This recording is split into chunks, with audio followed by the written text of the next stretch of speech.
Hello प्यारे बच्चों, good morning to all of you. मैं दिलीप कुमार आप लोगों को कॉन्सेप्ट रेपरा दाऊदनगर यूट्यूब चैनल पे स्वागत करता हूं।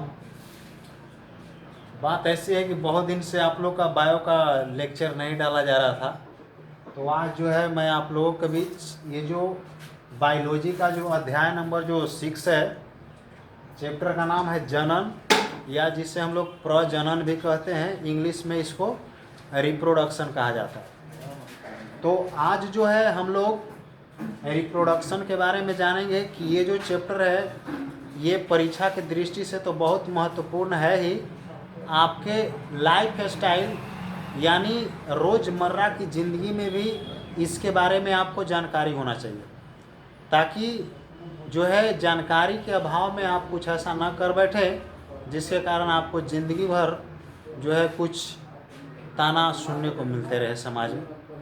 तो सबसे पहले आज हम लोग जानेंगे कि ये जो जनन चैप्टर है इसमें हम लोग को क्या क्या पढ़ना है। सबसे पहले कंटेंट्स के बारे में बता दूं तो सबसे पहले हम लोग पढ़ेंगे कि जनन का डिफिनेशन क्या होता है, परिभाषा के बारे में जानेंगे। उसके बाद जनन कितने प्रकार के होते हैं इसको जानेंगे। तो ऑलरेडी आप लोग 7th क्लास से पढ़ते आ रहे हैं कि जनन जो होता है 2 प्रकार का होता है, लैंगिक और अलैंगिक होता है। तो ये लैंगिक और अलैंगिक के बारे में भी हम लोग जानेंगे कि लैंगिक क्या होता है, अलैंगिक क्या होता है।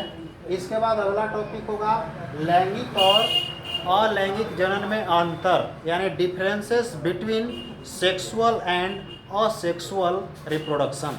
तो इसको सेक्सुअल रिप्रोडक्शन कहा जाता है और अलैंगिक को इंग्लिश में असेक्सुअल रिप्रोडक्शन कहा जाता है। इसके बाद अगला टॉपिक हम लोग पढ़ेंगे एक कोशिकीय जीव अमीबा में जनन। जैसे एक कोशिकीय जीव अमीबा होता है, यूग्लिना, पैरामीशियम, कैलेमाइडोमोनस, ये सारे एक कोशिकीय होते हैं। बट हम लोगों का चैप्टर में एक कोशिकीय जीव अमीबा जनन कैसे करता है इसके बारे में हम लोगों के चैप्टर में दे रखा है। तो जो हम लोग को चैप्टर में कंटेंट्स दे रखे हैं उसी पर हम लोग फोकस करेंगे, आउट ऑफ सिलेबस जाने का प्रयास नहीं करेंगे, ताकि अच्छा से अच्छा मार्क्स हम लोग क्लास 10th बोर्ड में अर्जित कर सकें। तो इसके बाद मानव का हम लोग जनन तंत्र पढ़ेंगे। तो मानव में एक नर होता है और एक मादा होता है। नर डेट मीन्स मेल, यानी पुरुष को नर कहा जाता है और महिलाओं को मादा कहा जाता है। तो यहाँ पर हम लोग नर जनन तंत्र पढ़ेंगे और मादा जनन तंत्र पढ़ेंगे। तो ये सारे जो हैं हमारे चैप्टर के कंटेंट्स हैं जिनके बारे में हम लोग को जानना है, और इनसे रिलेटेड और सारी बातें हैं जो जब इस टॉपिक को हम आगे बताएंगे तो इसमें और सारी चीज़ें आएंगी। तो चलते हैं हम लोग, सबसे पहले देखते हैं कि जनन क्या होता है। तो सबसे पहले बात करें कि जो आज आप लोग इस धरातल पर जो पेड़ पौधे देख रहे हैं, जितने भी प्रकार के जीव जंतु देख रहे हैं, चाहे वो मानव हो, गाय हो, भैंस हो, मतलब जानवर हो या मनुष्य या पौधे हो, तो ये सब जो है अपने पीढ़ी को कायम रखते हैं। डैट मीन्स कहने का मतलब है कि आदमी जो है आदमी को जन्म देता है, गाय भैंस जो होते हैं वो अपने समान गाय भैंस को जन्म देते हैं, बछड़े को जन्म देते हैं। पौधे जो होते हैं अपने समान पौधे को जन्म देते हैं। तो ये सब जो है प्रोसेस निरंतर चलते रहता है। तो बात किया जाए कि जनन आखिरकार क्यों जरूरी है, तो जनन जो होता है जीवों के मतलब स्पीसीज के वंश को कायम रखने के लिए, यानी मानव अपनी जाति को कायम रखने के लिए, गाय भैंस अपनी संख्या को कायम रखने के लिए, ये सब जनन की क्रिया करते हैं और संख्या को क्या करते हैं, बढ़ाते हैं, अपने समान संतान को जन्म देते हैं। तो बात किया जाए कि हम लोग जब पढ़ रहे थे बायोलॉजी की, जब स्टार्टिंग हुआ था तो हम लोगों ने लाइफ प्रोसेस के बारे में पढ़ा था, जिसे जैव प्रक्रम कहा जाता है। और जैव प्रक्रम में हम लोगों ने पढ़ा था कि जीवों से संबंधित वे सारी प्रक्रियाएं जिनके द्वारा जीवों के शरीर के अंदर के मरम्मत यानी बैलेंस किया जाता है उनको, जैसे श्वसन पढ़ा गया था, पोषण पढ़ा गया था, उत्सर्जन पढ़ा गया था।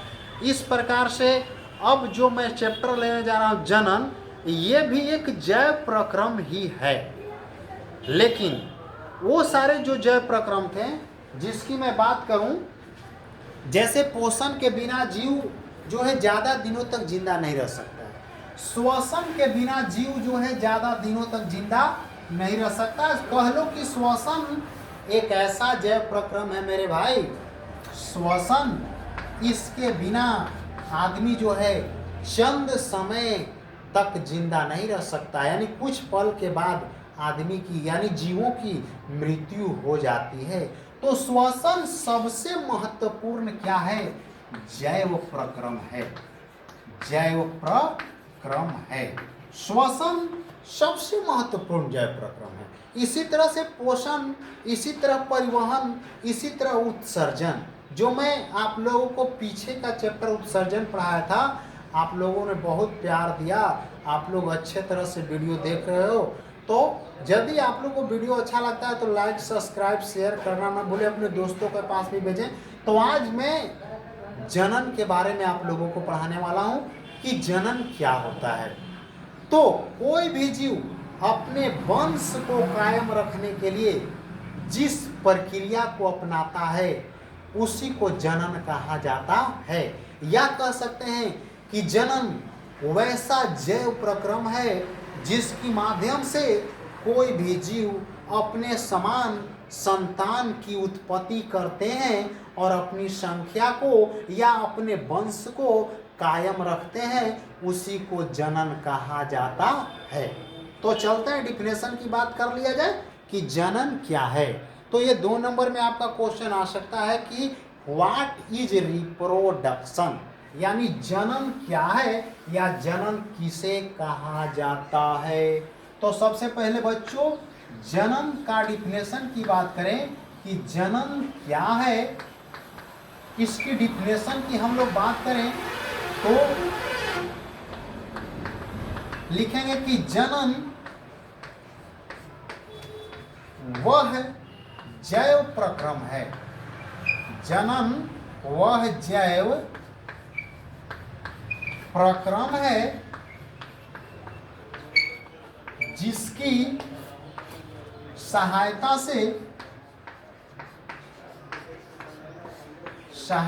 से कोई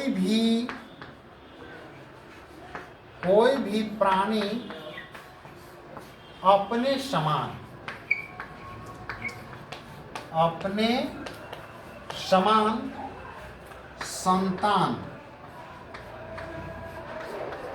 समान संतान को उत्पन्न करते हैं और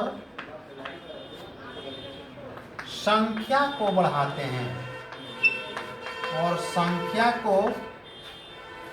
बढ़ाते हैं, उसे जनन कहा जाता है।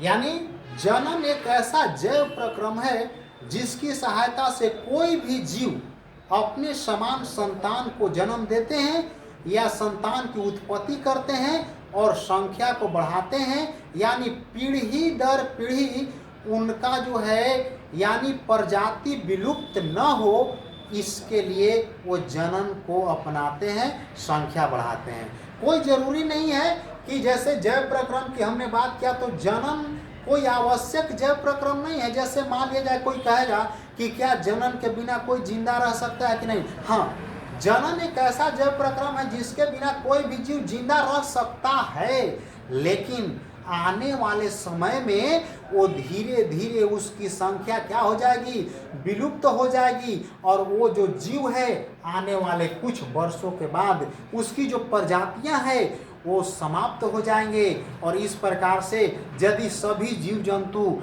जनन करना बंद कर दें तो एक समय ऐसा आएगा कि इस धरती पर कोई भी जीव जंतु रह नहीं पाएंगे, यानी इस धरती का अस्तित्व खत्म हो जाएगा, जीव जंतु खत्म हो जाएंगे। इसीलिए ईश्वर ने एक ऐसा प्रोसेस बनाया है जनन, जिसके द्वारा कोई भी जीव अपने पीढ़ी को, अपने वंश को, अपनी जाति को क्या करता है, मतलब बनाए रखता है, मेंटेन करके रखता है। तो अब मैं उम्मीद करता हूं कि आप लोग जनन समझ गए होंगे। यानी फिर से बता दूं कि जनन एक ऐसा जैव प्रक्रम है जिसके द्वारा कोई भी जीव अपने समान संतान को जन्म देते हैं और अपनी संख्या को बढ़ाते हैं, उसी को जनन कहा जाता है।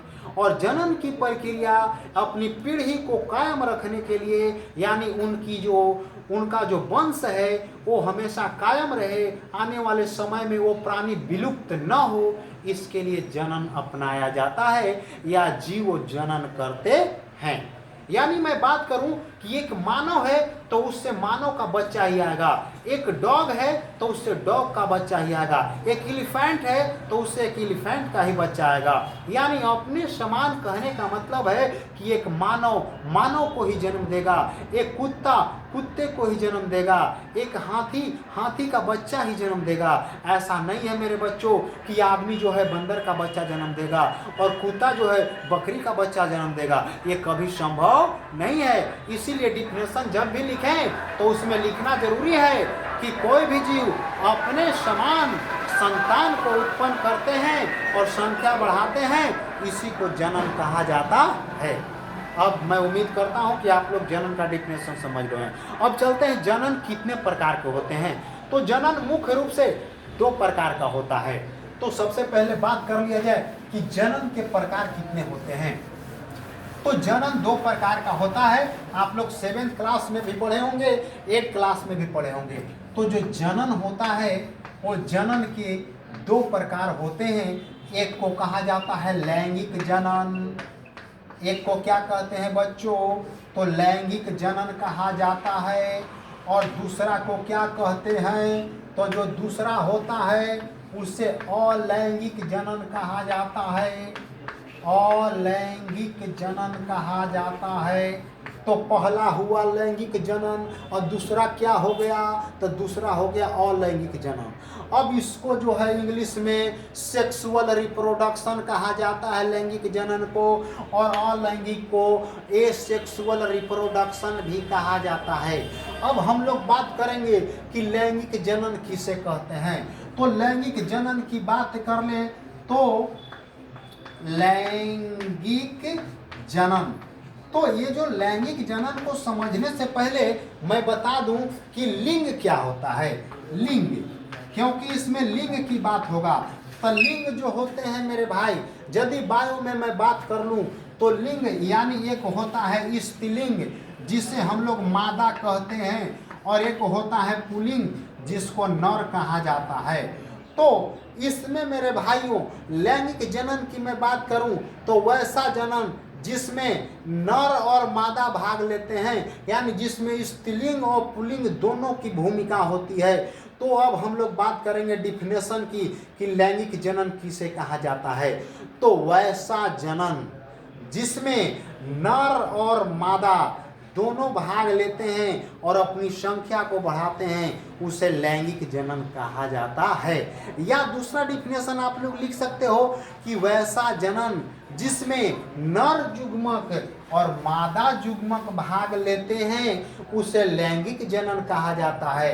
अब बात करेंगे हम लोग कि नर युग्मक क्या होता है, नर युग्मक क्या होता है और मादा युग्मक क्या होता है। अब बात करें कि वैसा जनन जिसमें नर युग्मक और मादा युग्मक भाग लेता है, उसको क्या कहते हैं, हम लोग लैंगिक जनन कहते हैं।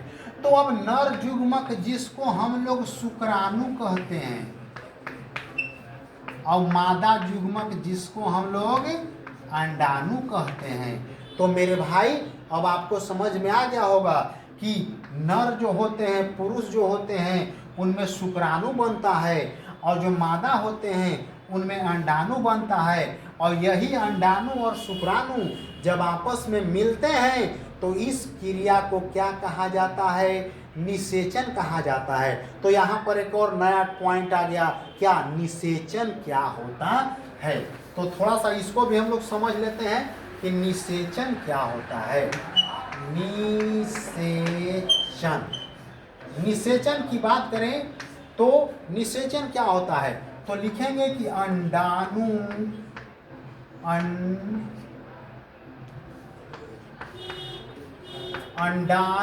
और शुक्राणु, अंडाणु और शुक्राणु के मिलन को निषेचन कहा जाता है, कहा जाता है। अब मेरे प्यारे बच्चों समझेंगे, हमने कहा कि नर युग्मक यानी शुक्राणु और मादा युग्मक यानी अंडाणु। ये भी क्वेश्चन आता है कि नर युग्मक को क्या कहते हैं, तो नर युग्मक को शुक्राणु कहा जाता है और मादा युग्मक को क्या कहते हैं, तो अंडाणु कहा जाता है। इसके बारे में आगे हम लोग पढ़ेंगे कि नर युग्मक का निर्माण कहाँ होता है और मादा युग्मक का निर्माण कहाँ होता है। जब नर जनन तंत्र और मादा जनन तंत्र पढ़ेंगे तब उसके बारे में बताया जाएगा। अब निषेचन की बात करें तो हमने लिखा है कि अंडाणु और शुक्राणु के मिलने की जो क्रिया होती है, मिलने को निषेचन कहा जाता है। या फिर आप लिख सकते हो कि नर युग्मक और मादा युग्मक, नर युग्मक और मादा युग्मक को मिलने की क्रिया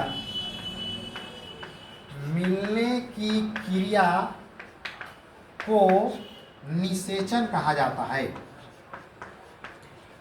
निषेचन कहा जाता है। अब मेरे स्टूडेंट मैं बात करूं थोड़ा सा, ये आपका जो है दूसरा डिफिनेशन दे सकते हो। अब बात करें कि कुछ ऐसे जीव होते हैं जिनमें अंडाणु शुक्राणु का मिलन शरीर के अंदर होता है और कुछ ऐसे जीव होते हैं जिनमें अंडाणु और शुक्राणु शरीर से बाहर मिलते हैं। तो इस प्रकार से निषेचन का भी दो प्रकार हो जाता है। अब हम लोग निषेचन के प्रकार की थोड़ा सा बात कर लें तो निषेचन मुख्य रूप से दो प्रकार का होता है। जब अंदर में मिलता है तो उसको अंतः निषेचन, इसके दो प्रकार होते हैं। एक होता है अंतः निषेचन और एक होता है बाह्य निषेचन, बाह्य निषेचन। तो अब बात क्या है कि अंतः निषेचन क्या होता है और बाह्य निषेचन क्या होता है। तो इसमें हम लोग लिखेंगे अंतः निषेचन में, अंतः निषेचन का डिफिनेशन क्या होगा, अंतः निषेचन किसे कहेंगे। तो हम लोग इसमें डिफिनेशन लिखेंगे कि जब अंडाणु और शुक्राणु जीव के शरीर के अंदर में मिलते हैं तो इस क्रिया को अंतः निषेचन कहा जाता है। और ये प्रक्रिया जीव जो होते हैं उच्च श्रेणी के जीवों में होता है।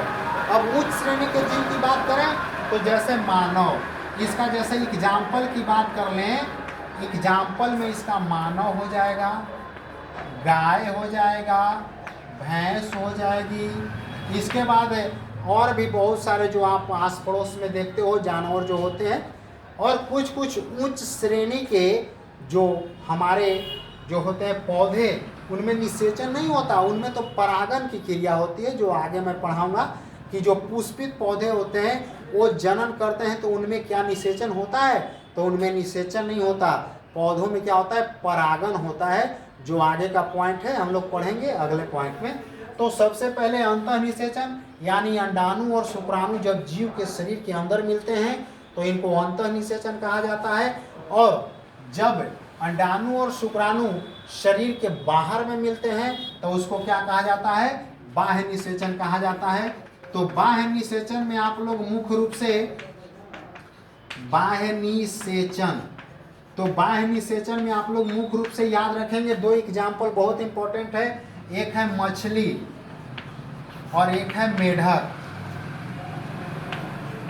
मछली और मेढक जो होते हैं उनमें बाह्य निषेचन की क्रिया होती है और गाय भैंस मानव कुत्ता बिल्ली ये सब जो होते हैं उनमें अंतः निषेचन की प्रक्रिया होती है। अब इतना पढ़ने के बाद अब हम लोग चलते हैं पॉइंट पर, लैंगिक और अलैंगिक में जो अंतर होता है उसको थोड़ा सा समझ लेते हैं। ये क्वेश्चन जो है आपका निषेचन या फिर निषेचन के प्रकार से ऑब्जेक्टिव में क्वेश्चन आ सकते हैं, दे देगा कि निम्नलिखित में किन में अंतः निषेचन नहीं होता है। तो नहीं होता इसका मतलब ऑप्शन में आपका मेढक या मछली रहेगा, उसी में हम लोग मारेंगे, क्योंकि नहीं वाला क्वेश्चन जो है ना आपको घुमा देता है। इस प्रकार से नहीं पर ज़्यादा फोकस करेंगे। अब हम लोग देख रहे थे कि जो लैंगिक जनन और अलैंगिक जनन होता है, इसमें अंतर, ये भी बोर्ड परीक्षा में आता है मेरे दोस्तों। लैंगिक जनन और एक होता है अलैंगिक।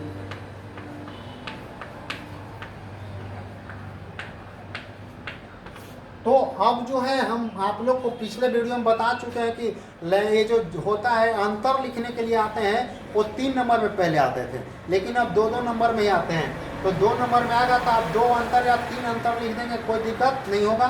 तो अब बात करें लैंगिक जनन और अलैंगिक जनन में अंतर। क्वेश्चन कैसे आएगा कि लैंगिक और अलैंगिक जनन में अंतर स्पष्ट करें या अंतर लिखें। तो इस तरह से आप 2 टेबल बना लेंगे। ऊपर में लिखेंगे कि लैंगिक और अलैंगिक जनन में निम्नलिखित अंतर होता है। एक तरफ लैंगिक जनन लिख देंगे, एक तरफ अलैंगिक जनन। इसमें पहला पॉइंट लेंगे कि इसमें नर और मादा भाग लेते हैं। नर और मादा भाग लेते हैं, इसमें लिखेंगे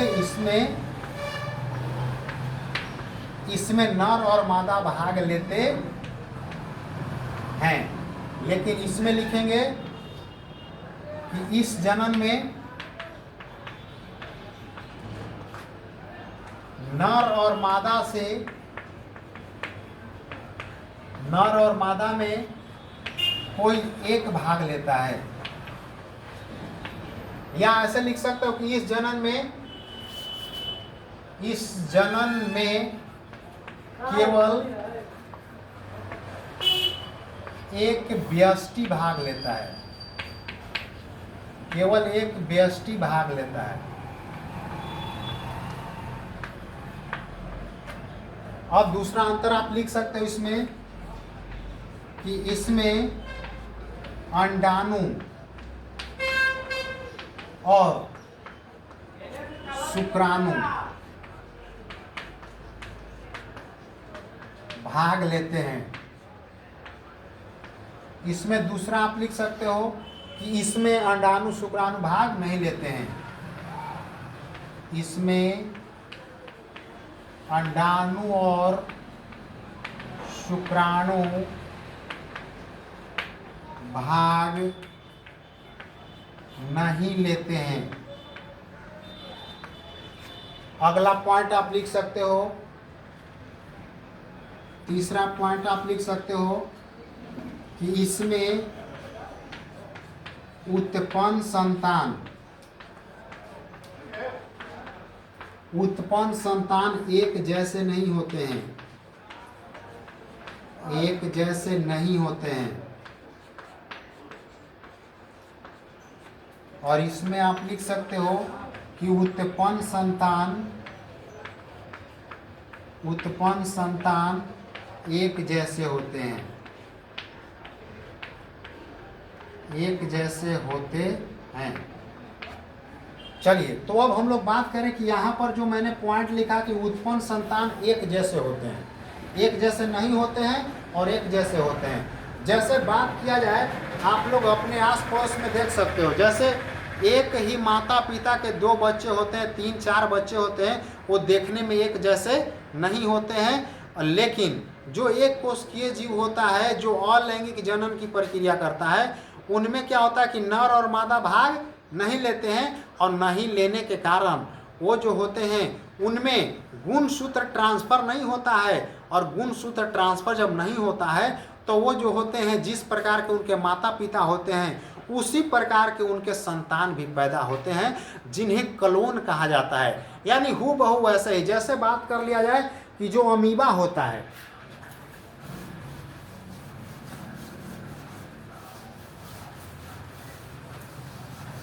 जैसे थोड़ा सा बात कर लें अमीबा की, तो ये जो आप देख रहे हो, ये जो एक अमीबा का एक फिगर है। अब ये अमीबा क्या करता है कि आगे विकास करके इस प्रकार से ये जो इसका केंद्रक है इस तरह बढ़ते जाता है, और फिर ये जो है आगे इस तरह से ऐसे बढ़ते बढ़ते बढ़ते बढ़ते, और एक समय आता है कि इसका जो केंद्रक होता है इस प्रकार से 2 तरह इस तरह बढ़ जाता है, और फिर ये जो है एक नया अमीबा जो होता है 2 अमीबा में विखंडित हो जाता है। तो इस तरह से एक अमीबा जो है इसमें नर और मादा की ज़रूरत नहीं होता है, तो इससे जो संतान पैदा होते हैं वो एकदम हूबहू माता पिता की तरह होते हैं। अब इनको क्लोन कहा जाता है, क्लोन। लेकिन कभी कभी मानव जाति में भी ऐसा होता है कि जुड़वा बच्चे जब पैदा होते हैं, यानी जुड़वा बच्चा जब दोनों लड़का होता है या दोनों जब लड़की होती है, तो उस कंडीशन में दोनों का फेस एक जैसा होता है, लेकिन और कभी ऐसा नहीं होता है। तो इस प्रकार से मेरे प्यारे बच्चों, मैंने जनन का इंट्रोडक्शन दिया। और इस तरह निषेचन क्या होता है, निषेचन दो प्रकार का होता है, अंतः निषेचन, बाह्य निषेचन, और लैंगिक और अलैंगिक जन्म में अंतर। तो इस तरह से मैं आप लोगों को ये कहना चाहूँगा कि यदि वीडियो आप लोग को अच्छा लग रहा हो तो इस वीडियो को अपने दोस्तों के पास शेयर करें, लाइक करें, सब्सक्राइब करें, और यदि अच्छा नहीं लगता हो तो डिसलाइक भी करें। तो मेरे प्यारे बच्चों, आज के वीडियो को मैं यहीं पर रोकता हूँ। जय हिंद, जय भारत।